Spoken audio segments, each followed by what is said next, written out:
firasatil mu'min haqqa. Firasat orang beriman itu kalau semakin dekat dengan Allah semakin tajam. Lihat si fulan datang ingin perbaiki hati. Ya, oh, udah kamu istighfar aja 100 kali. Kadang-kadang melihat, ya, oh ini keadaannya seperti ini. Ada seorang syekh di Saudi kejadian, itu ahli Quran, suka menerima setoran Quran. Nah ini bagus nih, satu kali datang seorang pemuda, mukanya udah kusut, banyak masalah. Datang ke syekh itu mengatakan, "Syekh, aqrinil Quran, tolong bacakan pada saya Al-Quran." Pemuda ini benar tuh. Sebab kalau mau tenang, maaf ya, ada banyak masalah atau yang sedang dihadapi, jangan banyak curhat di tempat yang tidak benar. Ya, media sosial itu tempat yang tidak benar untuk curhat. Allah sudah berikan medianya, ruangnya ada, masjid, datang ke masjid. Antum baru masuk aja, sebagian ketenangan sudah hadir. Wudu, atau buka mushaf. Ya, curhatkan kepada Allah. Innama ashku bathi wa huzni ilallah. Di surat Yusuf kan demikian.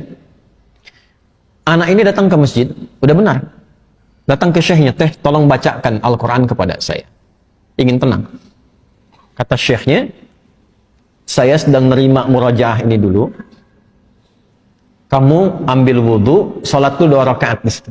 Nanti setelah selesai saya bacakan kepada kamu Al-Quran." Ini kisah nyata.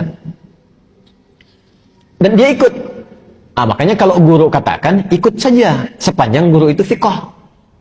Jangan banyak tanya. Kalau gurunya thiqah, sanad ilmunya tersambung pada Rasulullah, udah sami'na wa ata'na, bukan sami'na wa nanyaina. Kalau gurunya thiqah, itu thiqah.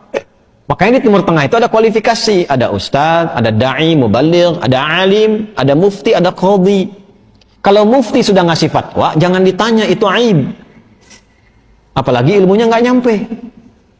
Ya, cuma problemnya kan di kita disebut ustaz semua.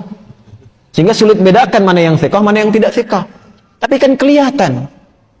Dari kapabilitasnya, latar belakangnya macam-macam. Kalau ada orang thiqah, ikuti. Itu diikuti wudhu beliau, langsung ke bagian terdepan, sholat. Saf depan. Nah, si guru ini, ketika melihat itu, sengaja agak dilamakan tuh yang merajaah. Tambah lagi, sampai 30 menit. Ya, begitu selesai si pemuda itu sholat 2 rakaat dan dia menunggu sambil baca Quran, dia baca, dipanggil oleh syekhnya setelah selesai. Ta'alian. Begitu datang, sekarang sudah selesai, saya ingin bacakan pada engkau Al-Quran. Apa kata anak muda itu? Sudah syekh, saya sudah merasa enak sekarang, terima kasih katanya. Tidak jadi dibacakan Quran, langsung pulang. Muridnya penasaran, "Syekh, apa yang terjadi?" Perhatikan baik-baik, jaga kalimatnya ya. Perhatikan baik-baik. "Saya melihat ketika dia datang, itu rohnya sedang lapar." Rohnya sedang lapar. Ini bahasa majas maksudnya. Karena saat masuk tadi, mukanya itu kusut.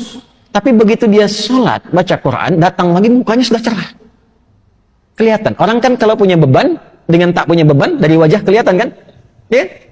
Jawabannya sederhana. Saya melihat rohnya sedang lapar. Di tubuh manusia itu kan ada 3. Ada fisik, ada akal, ada roh. Masing-masing butuh makanan. Fisik, makanan pokok. Ya, habis ini misalnya ada sarapan berjamaah. Kalau ada. Bisa. Nah, itu untuk fisik. Untuk fisik. Ya. Ada yang untuk akal. Itu ilmu.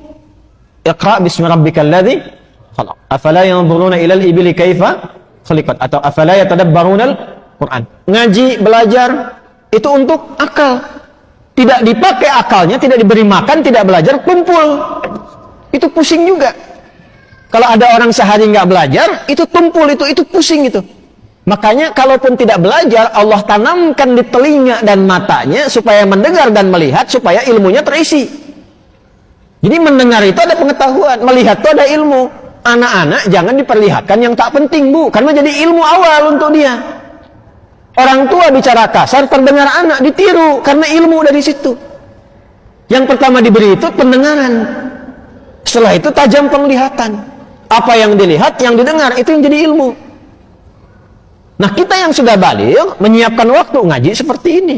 Tapi kalau anak-anak tuh mendengar, Saya waktu malam Jumat tuh masih ngisi itu offline.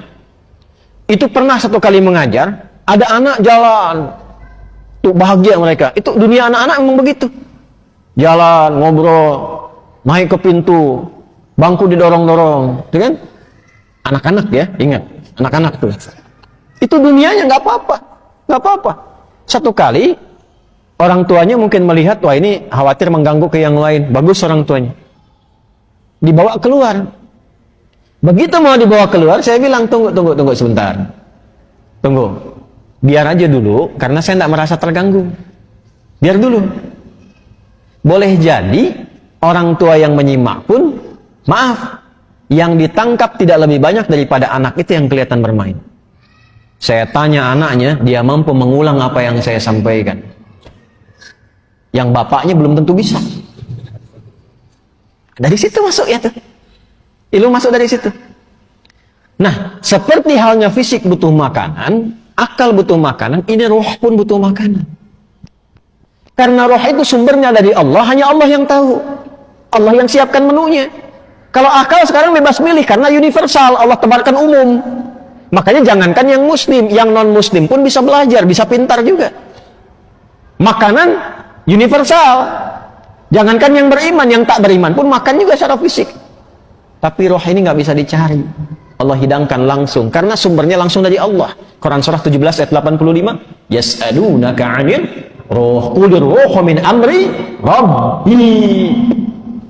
Roh itu dari Allah. Karena itu menunya langsung Allah berikan. Itulah menu yang terkumpul dalam ibadah. Sholat, baca Quran, itu semua itu kebutuhan roh. Ini kalau nggak sholat, gelisah rohnya. Cari terus itu. Meditasi apa macam-macam, cari. Karena nggak dapat bagiannya. Syekh itu mengatakan, itu rohnya sedang lapar. Begitu diberikan makanannya, kembali sehat. Demikian.